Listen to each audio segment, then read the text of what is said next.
Welcome back to the Currents podcast. Erin, thank you so much for having us inside of Eleanor's today. Thank you for coming.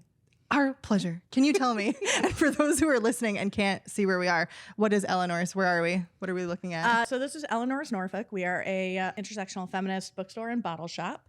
We also act as a community space for activism, learning, engagement, anything you want to learn about that's going to help create change in Norfolk and beyond, truly. Okay, so intersectional feminist. Let's talk about it. Let's break it down if Sure. you're open to that. Sure. What does it mean?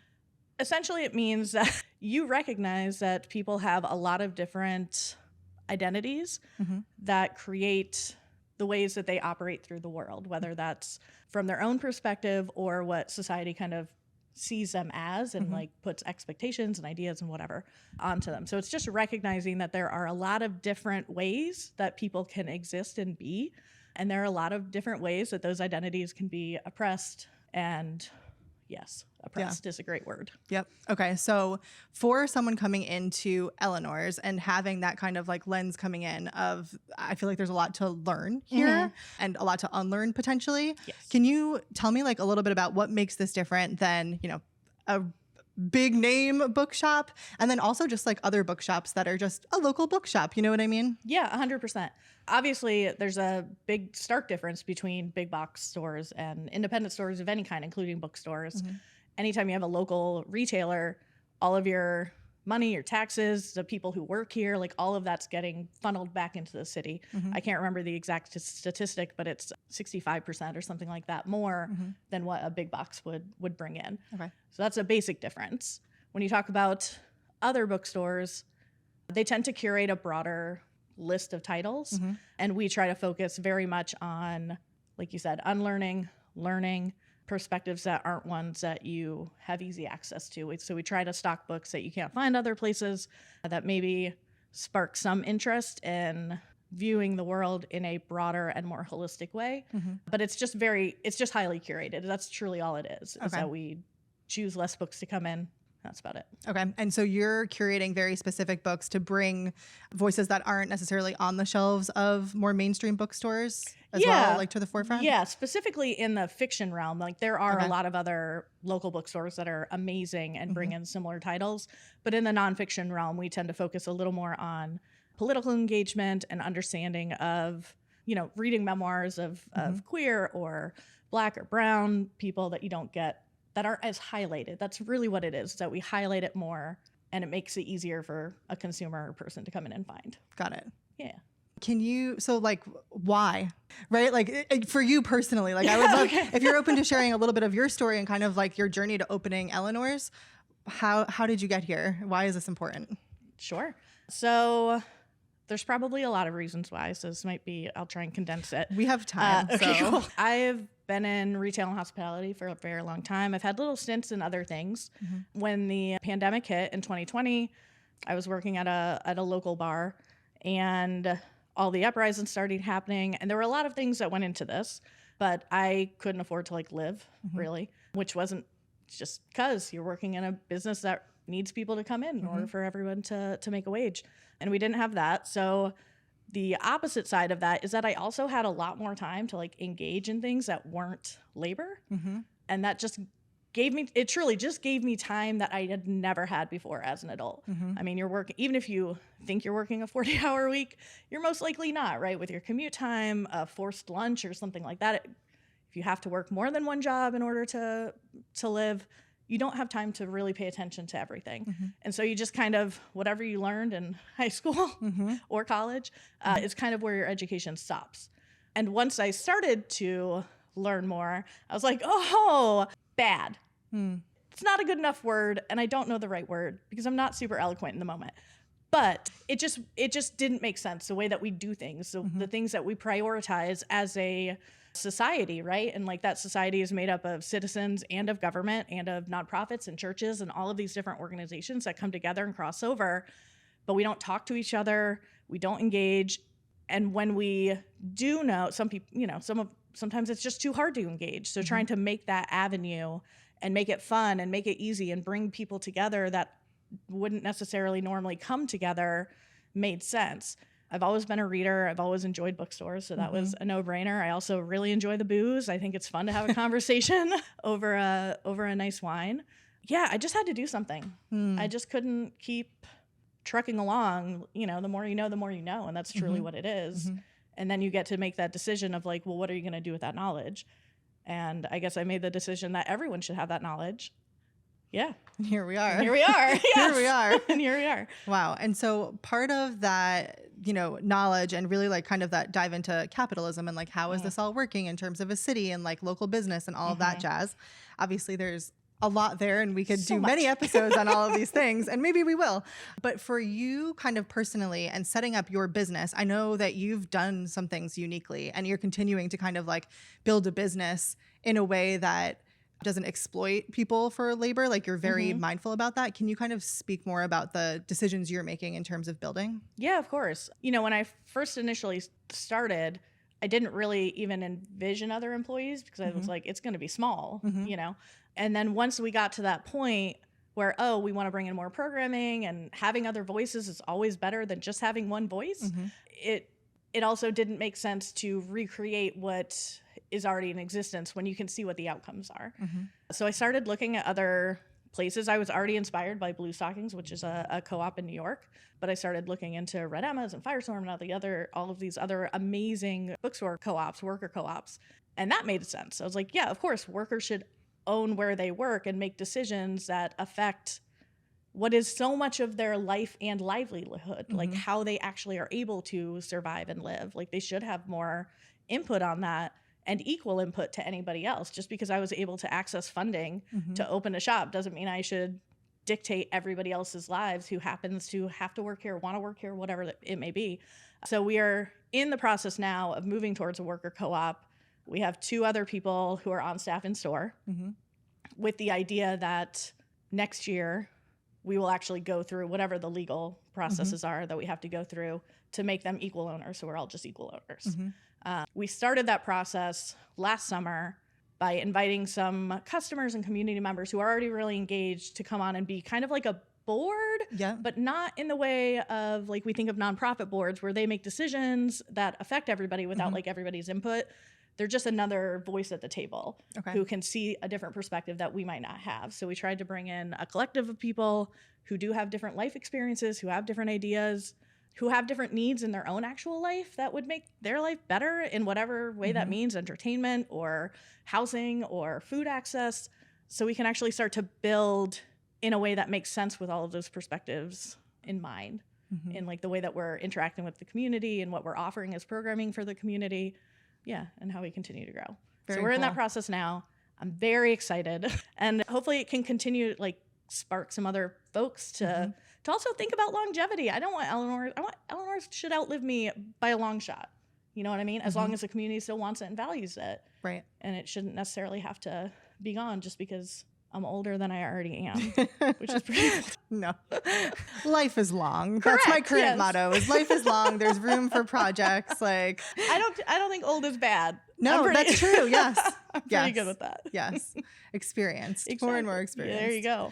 As far as the different things that you kind of offer for the community, there's classes, there's book clubs. Can you tell us a little bit about what you've got going on? Yeah. So we do 3 book clubs that we host and run. There's one every month, which is focused on intersectional feminism. It brings in both nonfiction and fiction, but that's a little more broad, a little more kind of like intro discussions to things. We have 2 other ones that alternate months. There's a speculative fiction, which encompasses so many things: sci-fi, fantasy, historical fiction, horror, anything like that.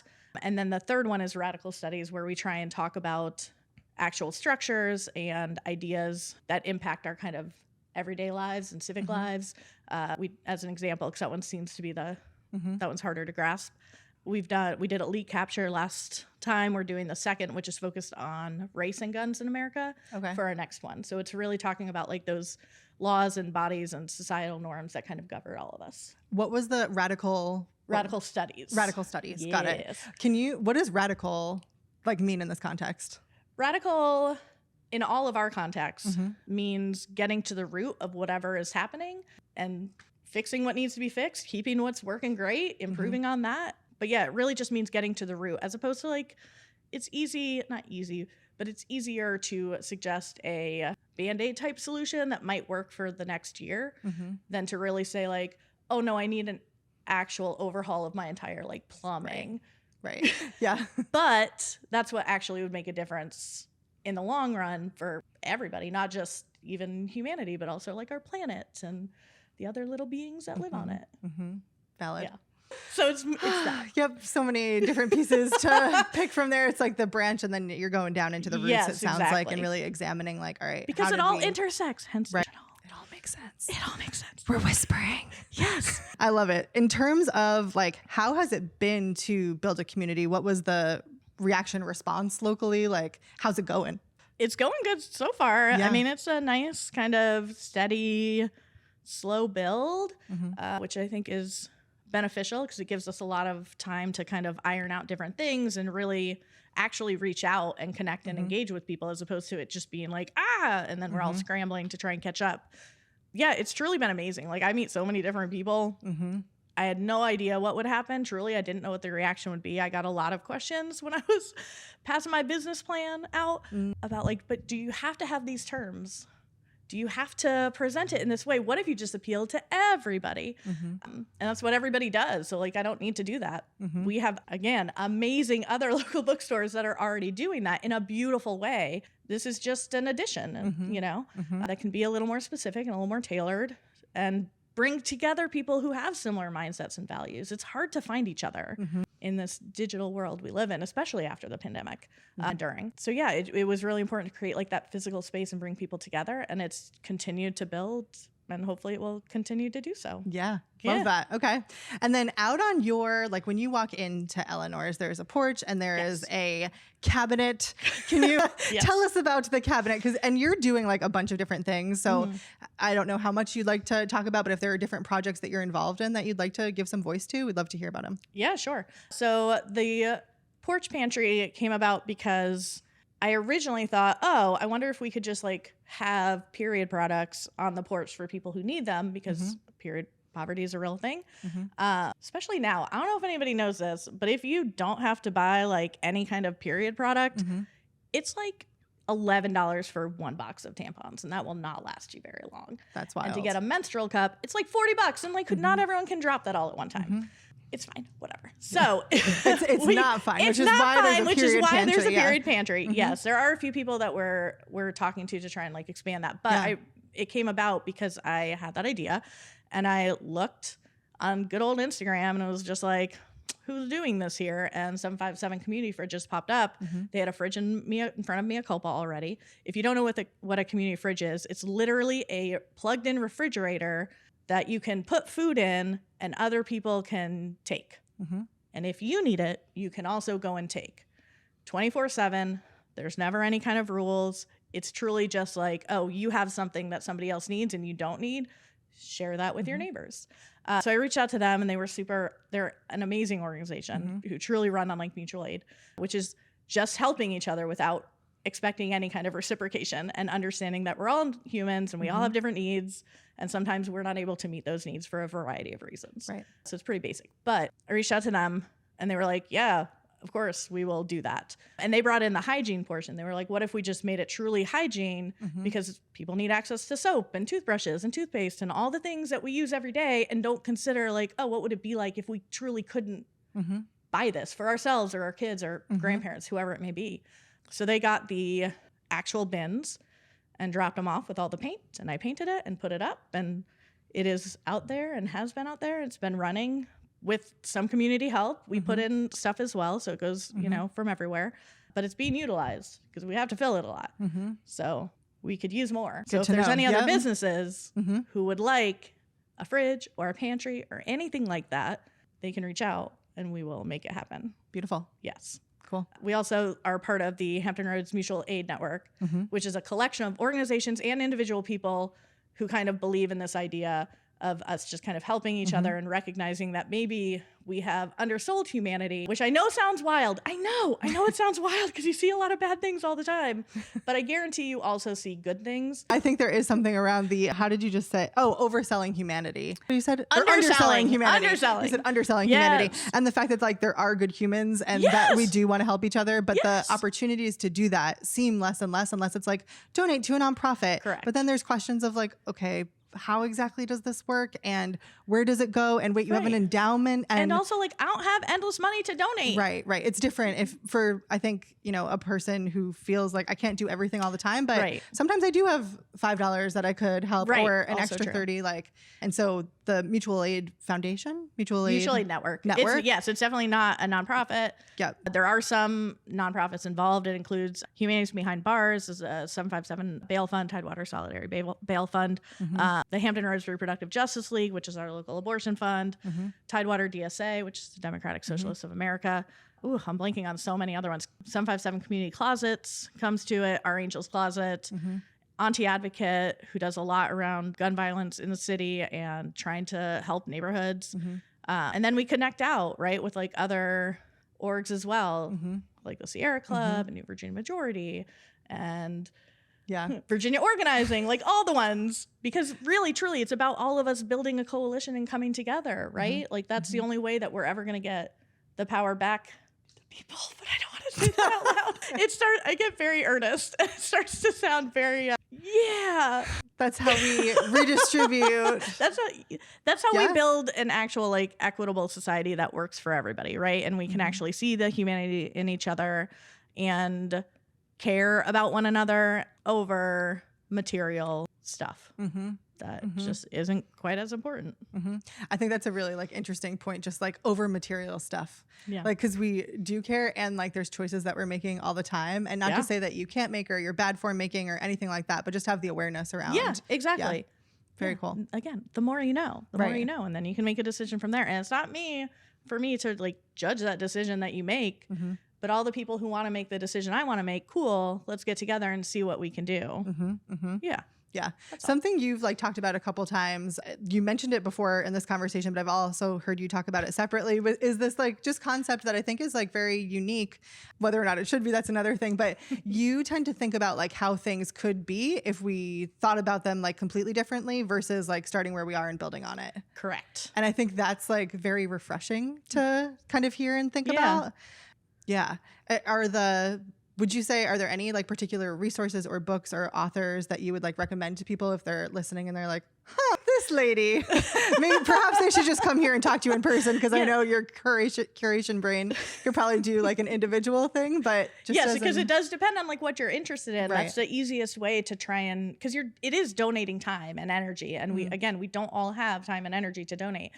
And you have a lot of other places that are kind of competing for that. So it does somewhat depend on like where your interests lie.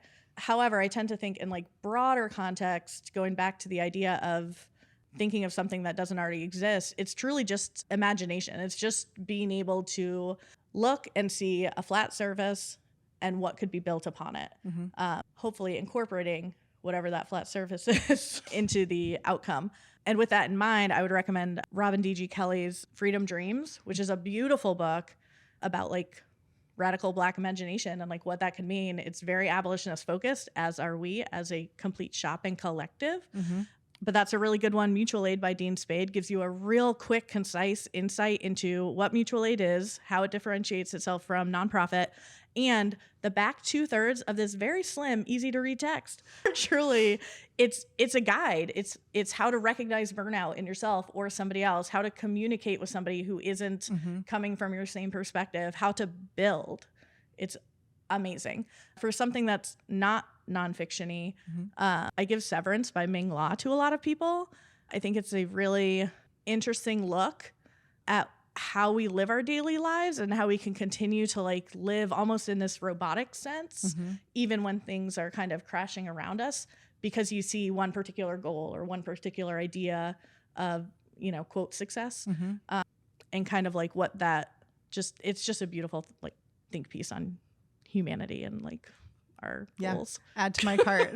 I would like to purchase this. But yeah, Awesome. those are a couple just to give like a baseline understanding. I mean, always read, Audre Lorde and Bell Hooks and James Baldwin. Like, always read all the people. Ida B. Wells, all the people.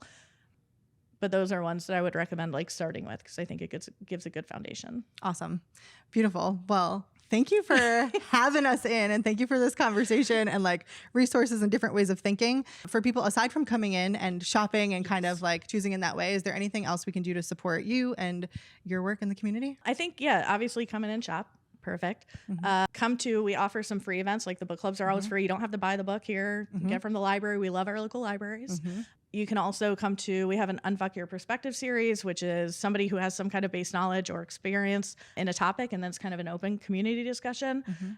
We do wine tastings where we focus on sustainability in the wine world and in the craft beverage world and what that kind of looks like and how we can incorporate more sustainable farming and practices within that industry. So come out to the free events, come to community events, even if we're not there, show up for the organizations that are doing work on the ground in your neighborhood. If you don't know your neighbors, go and talk to them, and then come and talk to us about what you talked to them about. Because it's truly just about like communicating with one another and engaging in a real human way and not in like an outrage way to try and create something that's a little bit better for everybody and not just a select few. Beautiful. Thank you so much. Thank we appreciate you for coming. Yay.